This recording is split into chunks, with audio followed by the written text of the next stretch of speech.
मोदी सरकार ने देश की संसद में लोकसभा के अंदर महिला आरक्षण बिल को पेश कर दिया है और महिला आरक्षण बिल को जैसे ही पेश किया गया, पूरी मीडिया गुणगान करने में लगी हुई है कि यह मोदी का मास्टर स्ट्रोक है। लेकिन यह मोदी का मास्टर स्ट्रोक है या मोदी इस बिल के जरिए खुद अपने पैरों पर कुल्हाड़ी मारने जा रहे हैं? इस बात को गहराई से समझिए। और क्यों आखिरकार इस बिल के पेश होते ही, जैसे ही महिला आरक्षण बिल लोकसभा में पेश हुआ, उसके बाद में उत्तर प्रदेश से अखिलेश यादव का ट्वीट आता है, मायावती का ट्वीट आता है और उसके साथ साथ बिहार से राबड़ी देवी का ट्वीट आता है। और यह ट्वीट साफ तौर पर कह रहे हैं कि महिला आरक्षण बिल के नाम पर आप सीधे तौर पर ओबीसी के ऊपर प्रहार करने जा रहे हैं। ओबीसी को लेकर के लगातार अब ट्वीट किया जा रहा है, लिखा जा रहा है कोटा विद इन कोटा, कि महिलाओं के आरक्षण के नाम पर आप जो बिल लेकर के आ रहे हैं उसमें महिलाओं के लिए, एससी एसटी ओबीसी महिलाओं के लिए अलग से कोटा होना चाहिए। यह जो है वो मांग की जा रही है। और दलीप मंडल ने इसको लेकर के लिखा है कि महिला आरक्षण में ओबीसी महिलाओं के अधिकारों की हत्या करने वाले, ध्यान से सुनिए, महिला आरक्षण में ओबीसी महिलाओं के अधिकारों की हत्या करने वाले प्रधानमंत्री नरेंद्र मोदी, शर्म करो। अब यहां से बात जो खुल जाती है कि यह मोदी का मास्टर स्ट्रोक होगा या यह मोदी खुद अपने पैर पर एक बड़ी कुल्हाड़ी मारने जा रहे हैं। क्योंकि जिस तरह से इस महिला आरक्षण बिल को पेश किया गया है और उसमें कोटा विद इन कोटा नहीं रखा गया है। और यह बात मैंने सुबह जब यह बिल पेश नहीं हुआ था, उससे पहले इस बात को मैंने कहा था कि कोटा विद इन कोटा जो है वो होना चाहिए, और अगर ये नहीं होता है तो फिर उसके बाद में हंगामा होगा। और वही यहां पर आप देख रहे हैं, अखिलेश यादव ने ट्वीट किया है, राबड़ी देवी ने ट्वीट किया है, आगे मायावती जी की प्रेस कॉन्फ्रेंस हुई है, वो भी मैं आपको आगे दिखाऊंगा। लेकिन खैर, पहले मैं आपको खबर बताता हूं। लोकसभा के अंदर महिला आरक्षण बिल पेश कर दिया गया है। कानून बनने के बाद महिला सांसदों की संख्या 181 होगी, लेकिन यह 2024 से लागू नहीं होगा। तो यह एक अपने आप में बड़ा पेच है 2024 वाला। मैं आपको अलग से बताऊंगा कि यह पूरा खेल क्या है, लेकिन पहले जरा इस पर बात करते हैं कि यह क्या कानून है और किस तरह से है। 33% जो है वो आरक्षण महिलाओं को दिया जाएगा। इस वक्त में महिलाओं के लिए कुल जो है वो 80 के करीब जो है वो महिला सांसद हैं, लेकिन ये बिल जब लागू हो जाएगा तो उस वक्त में 181 महिलाएं हो जाएंगी। लेकिन 2024 के चुनाव में अभी जो आ रहा है उसमें ये लागू नहीं होगा। तो ये बात जो है यहां पर निकल करके आ रही है। जनरल कैटेगरी में महिला सीट जो है वो 181 और एससी एसटी के लिए रिजर्व सीट जो है वो 60 सीटें बताई जा रही है। तो इसमें एससी एसटी के लिए तो बताया गया है कि 60 सीटें रहेंगी, लेकिन ओबीसी के लिए इसमें नहीं स्थान दिया गया है। इसको लेकर के सवाल खड़े हो रहे हैं कि ओबीसी में भी जो है वो हक मिलना चाहिए, ओबीसी को भी सीट जो है वो दी जानी चाहिए। एससी एसटी ओबीसी, अगर यहां पर जो है वो तीनों को स्थान दिया जाता तो वो ज्यादा बेहतर होता। लेकिन इसमें बताया जा रहा है कि महिलाओं के लिए, जनरल कैटेगरी की महिलाओं के लिए 121 सीट रहेंगी, एससी एसटी के लिए 60 सीटें रहेंगी। ओबीसी का इसमें अलग से जो है वो नहीं दिखाया गया है कि ओबीसी की भागीदारी कितनी होगी। और इसीलिए सवाल खड़े हो रहे हैं। अखिलेश यादव ने ट्वीट किया है कि महिला आरक्षण लैंगिक न्याय और सामाजिक न्याय का संतुलन होना चाहिए। इसमें पिछड़े, दलित, अल्पसंख्यक, आदिवासी, पीडीए की महिलाओं का आरक्षण निश्चित प्रतिशत के रूप में होना चाहिए। राबड़ी देवी की तरफ से ट्वीट किया गया है, महिला आरक्षण के अंदर वंचित, उपेक्षित, खेतिहर एवं मेहनतकश वर्गों की महिलाओं को सीटें आरक्षित हों। मत भूलो कि महिलाओं की भी जाति होती है। ये जो है वो राबड़ी देवी ने कहा है। अन्य वर्गों की तीसरी चौथी पीढ़ी की बजाय वंचित वर्गों की महिलाओं को अभी भी पहली पीढ़ी ही शिक्षित हो रही है, इसलिए इनका आरक्षण के अंदर भी आरक्षण होना चाहिए। और ये तस्वीर जो शेयर की जा रही है और कहा जा रहा है कि ओबीसी वर्ग से आने वाली महिलाओं के लिए उनको भी जो है वो आरक्षण मिलना चाहिए।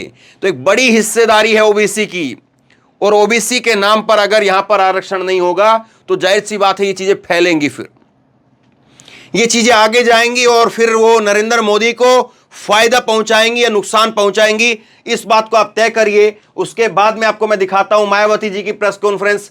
मायावती जी की प्रेस कॉन्फ्रेंस हुई है इस मुद्दे को लेकर के, और इसमें क्या इन्होंने कहा है कि महिला आरक्षण बिल पेश किए जाने को लेकर के खबर है, एससी एसटी ओबीसी का कोटा सुनिश्चित किया जाना चाहिए। मायावती जी की तरफ से कहा गया है। एससी एसटी की तरफ से तो इसमें बताया जा रहा है, लेकिन ओबीसी का प्रावधान नहीं बताया जा रहा है।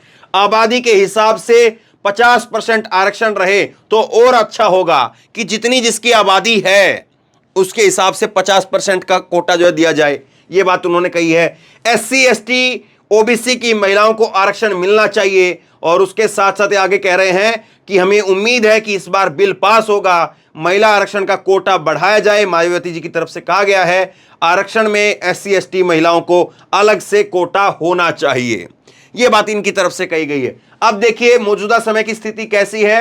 राज्यसभा के अंदर कुल सांसद 237 सांसद हैं, इनमें से केवल 29 सांसद जो है वो महिलाएं हैं। 237 में से 29 यानी 200 से ज्यादा जो है पुरुष हैं, और सिर्फ जो है केवल 29 इसमें महिलाएं हैं। लोकसभा के अंदर अगर आप बात करेंगे तो 541 कुल संसद में से यहां पर 81 महिलाएं हैं।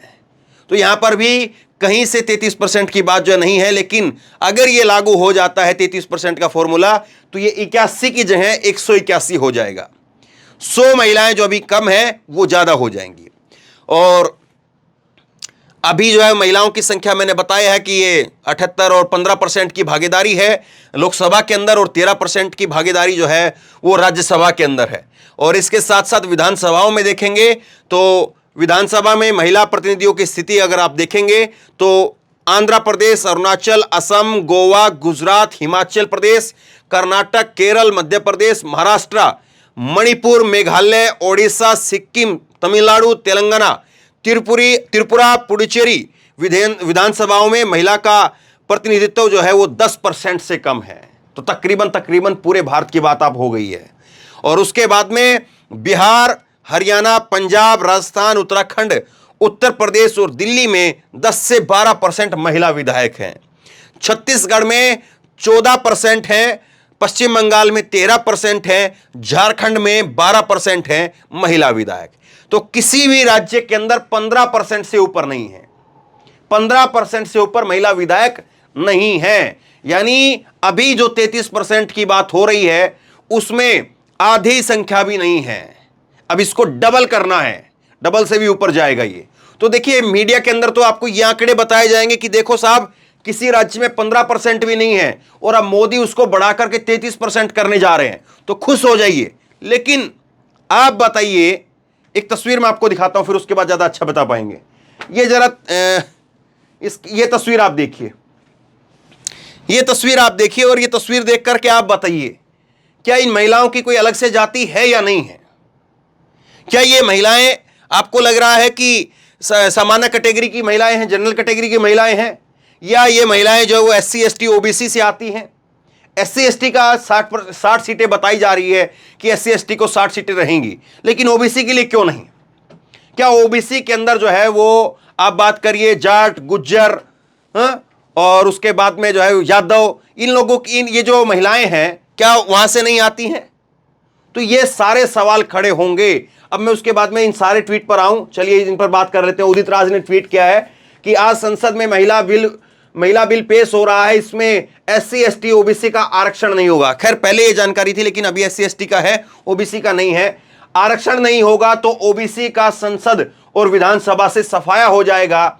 दूसरा ट्वीट दिलीप मंडल करते हैं कि नरेंद्र मोदी जी ने अपने जीवन का सबसे बड़ा अपराध करने जा रहे हैं, और वो इतिहास के अपराधी होंगे। आगे उन्होंने लिखा है नरेंद्र मोदी जी पर कांग्रेस का आरोप रहा है कि वो नकली ओबीसी हैं, और अपनी जाति को उन्होंने बाद में ओबीसी लिस्ट में शामिल करा लिया है। अगर नरेंद्र मोदी ओबीसी का गला काट करके महिला आरक्षण पास कर देते हैं तो कांग्रेस के इन आरोपों को बल मिलेगा कि वो असली ओबीसी नहीं है। कृपया ये न करें। 52% ओबीसी भी तो इसी देश के नागरिक हैं, उनका भी तो देश है। देखिए नरेंद्र मोदी के बारे में कहा जाता है कि उन्होंने जो उनकी जो जाति थी वो नरेंद्र मोदी जब सीएम नहीं थे उससे पहले ओबीसी में नहीं थी, लेकिन बाद में जो है उन्होंने अपनी जाति को ओबीसी में शामिल करा लिया। आरक्षण के लिए या फायदा देने के लिए, चुनाव के लिए, जैसे भी आप इसको देखें। लेकिन कांग्रेस कहती रही कि वो ओबीसी नहीं है। और अभी जब नरेंद्र मोदी का लेकर के राहुल गांधी को जब सजा हुई तो क्या कहा गया बीजेपी की तरफ से कि ओबीसी का अपमान कर दिया गया। लेकिन अब देखिए ओबीसी के नाम पर कितनी बातें हो रही। जितेंद्र कुमार ने ट्वीट किया है कि दलित पिछड़ों की 90% से ज्यादा, 90% से अधिक राजनीति तो हिंदुत्व ने खत्म कर दी है। सामाजिक न्याय की बची कुची राजनीति सवर्ण महिला आरक्षण बिल कर देगा। बावजूद इसके दलित पिछड़ी जाति के लोग एमपी एमएलए बनते रहेंगे, लेकिन वो नेता नहीं होंगे, बस एमपी एमएलए और मंत्री होंगे। तो ये इस महिला आरक्षण को जो है वो नाम दे रहे हैं, महिला आरक्षण बिल को सवर्ण महिला आरक्षण बिल, ये इनकी तरफ से नाम दिया गया, जितेंद्र सिंह की तरफ से। दूसरा आप देखिए, हंसराज यहां पर लिख रहे हैं कि ईडब्ल्यूएस आरक्षण की आड़ में सुदामा कोटा लाया गया। जो सवर्ण गरीब सवर्णों को 10% जो कोटा दिए जाने की बात हुई थी ईडब्ल्यूएस, उसके लिए कह रहे हैं कि वो सुदामा कोटा लाया गया और अब महिला आरक्षण की आड़ में सुशीला कोटा लाया जा रहा है, जिसमें बहुजन समुदाय की 85% महिलाओं को ठेंगा दिखाया जा रहा है। शर्मनाक है। तो ये सारी बातें जो कही जा रही हैं और लगातार ट्विटर के ऊपर लोग लिख रहे हैं कि कोटा विद इन कोटा। तो कोटा जो महिलाओं के लिए दिया जा रहा है उसके अंदर महिलाओं के लिए एससी एसटी ओबीसी इन सब के लिए बराबर जो कोटा होना चाहिए। अभी एससी एसटी को दिया है, ये मैं आपको बार बार बता रहा हूं। और अभी क्या स्थिति है, सपा और राजद, समाजवादी पार्टी और लालू प्रसाद यादव की पार्टी आरजेडी, वो उसका विरोध क्यों कर रही, सुनिए जरा।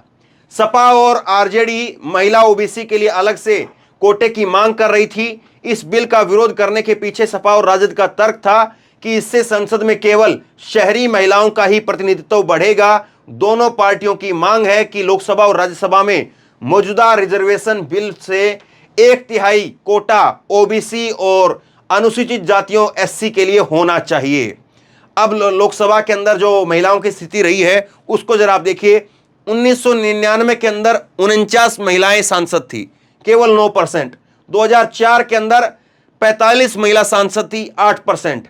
2009 में 59 महिलाएं सांसद थी और 10% था ये। और 2014 के अंदर जो 11% महिला सांसद और 2019 में 14% महिला सांसद। लेकिन अब ये बिल अगर लागू हो जाता है 2024 में, तो ये लागू नहीं होगा। आगे जब होता है तो ये 33% महिलाएं हो जाएंगी, यानी अभी 15% के आसपास है, तो ये सीधा डबल हो जाएगा। दूसरा आप देखिए कि पार्टी कितना टिकट देती हैं, ये तो पार्टियों के हाथ में है। अब इसमें कांग्रेस अपना श्रेय लेने की कोशिश कर रही है, बीजेपी इसमें अपना ढोल पिटवाने की कोशिश कर रही है, लेकिन टिकट देने के नाम पर कौन कितना आगे है उस बात को जरा देखिए। कांग्रेस जो टिकट देती है, कांग्रेस टिकट देती है तो 1996 से पहले कांग्रेस टिकट दे रही थी, 7% जो है टिकट दे रही थी कांग्रेस, वो सामान्य को दे रही थी, एससी को 7% और एसटी को जो है 9% टिकट दे रही थी। बीजेपी उस वक्त में दे रही थी 4.8% सामान्य को, एससी को कोई टिकट नहीं दे रही थी और एसटी को जो है 4%।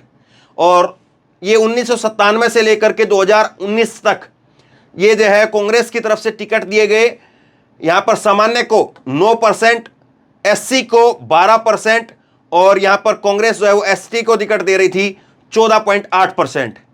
बीजेपी टिकट देती है 8.6% सामान्य को, जनरल कैटेगरी को, एससी को 5.9% और एसटी को 6.7%।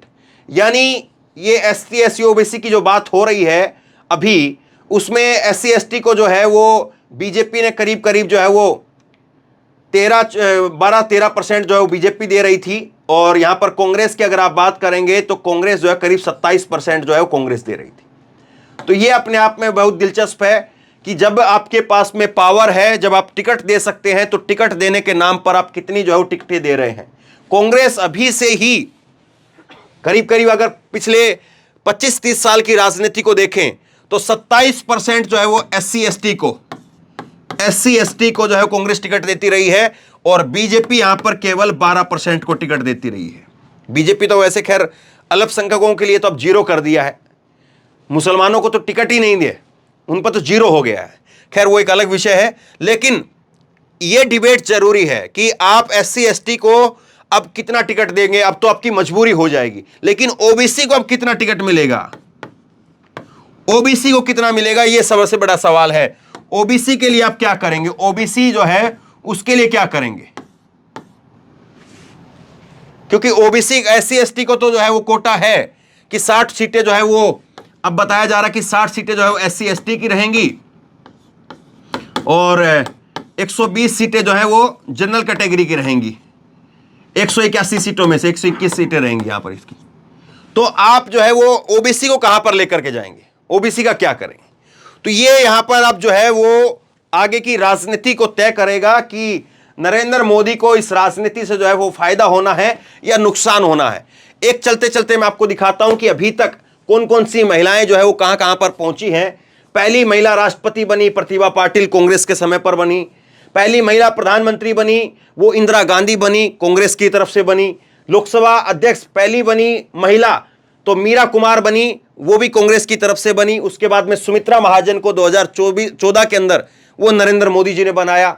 वित्त मंत्री निर्मला सीतारमण बनी, बीजेपी की तरफ से बनी। विदेश मंत्री इंदिरा गांधी बनी और सुषमा स्वराज बनी। और रक्षा मंत्री इंदिरा गांधी, सबसे पहली जो रक्षा मंत्री देश की बनी वो भी इंदिरा गांधी, महिला, कांग्रेस की तरफ से बनी, विदेश मंत्री हो। तो पहला जो पद दिया कांग्रेस ने दिया महिलाओं को। और अब नरेंद्र मोदी अगर वाकई इसमें ओबीसी का कोटा भी देते हैं तो यकीनी तौर पर गांव देहात से जो गरीब महिलाएं हैं, ओबीसी की महिलाएं हैं, वो भी आगे आएंगी। और इसमें कोई दो राय नहीं है कि अगर ऐसा नहीं हुआ तो ये महिला आरक्षण बिल में एक बड़ा पेंच यहां पर फंसेगा। और जाहिर सी बात है कि यूपी प्लस बिहार वो इसके विरोध में है। यूपी में मायावती, अखिलेश वो दोनों इसके विरोध में हैं। बिहार में जो है वो लालू प्रसाद यादव वो इसके विरोध में है। नीतीश कुमार की, बाकी के नेताओं की अभी राय निकल करके आने सामने है। लेकिन जिस तरह से इसका विरोध हो रहा है कि कोटा विद इन कोटा क्यों नहीं दिया जा रहा है, तो इसको लेकर के जो बहस खड़ी हो जाएगी तो निश्चित तौर पर मोदी को उससे फायदा कम और नुकसान होता हुआ ज्यादा दिखाई दे रहा है। अब आप बताइए, महिला आरक्षण बिल में ये मोदी का मास्टर स्ट्रोक साबित होगा या महिला आरक्षण बिल में कोटा विद इन कोटा ना ला करके मोदी जी खुद अपने पैरों पर कुल्हाड़ी मारने जा रहे हैं? आपकी राय क्या है, नीचे कमेंट बॉक्स में अपनी राय जरूर दें। इस वीडियो को खूब शेयर करें, लोगों तक पहुंचाएं और इसी तरह की तमाम खबरों के लिए ऑनलाइन न्यूज इंडिया को सब्सक्राइब कीजिए। साथ में जो बेल आइकन है घंटी उसको जरूर दबाइए ताकि जैसे कोई खबर अपलोड करें उसकी नोटिफिकेशन सीधे सबसे पहले आपको मिल सके। और अगर ये वीडियो फेसबुक पर देख रहे हैं तो फेसबुक पर हमारे पेज को लाइक कीजिए, फॉलो कीजिए और इस खबर को शेयर कीजिए। धन्यवाद।